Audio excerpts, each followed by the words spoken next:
आता बातमी आहे नक्षलवाद्यांविरोधात गडचिरोली पोलिसांनी केलेल्या मोठ्या कारवाईची।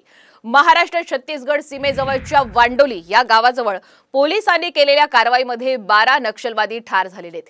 यावेळी पोलिसांनी घटनास्थळावरून स्वयंचलित शस्त्र सुद्धा जप्त केलीत।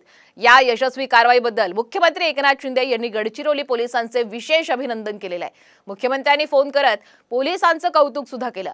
तर कारवाईमध्ये सहभागी असलेल्या जवानांना गृहमंत्री देवेंद्र फडणवीस यांनी 51 लाख रुपयांचं विशेष बक्षीसही जाहीर केलेलं आहे। आपण ग्राफिक्सच्या माध्यमातून पाहूयात। गडचिरोलीतील वांडोळीजवळ 12 ते 15 नक्षलवादी तळ ठोकून असल्याची माहिती मिळाली।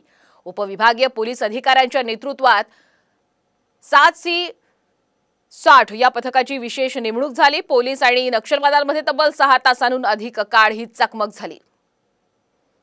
अखेर गडचिरोली पोलिसांना 12 नक्षलवाद्यांना कंठस्नान घालण्यात यश मिळालेलं आहे।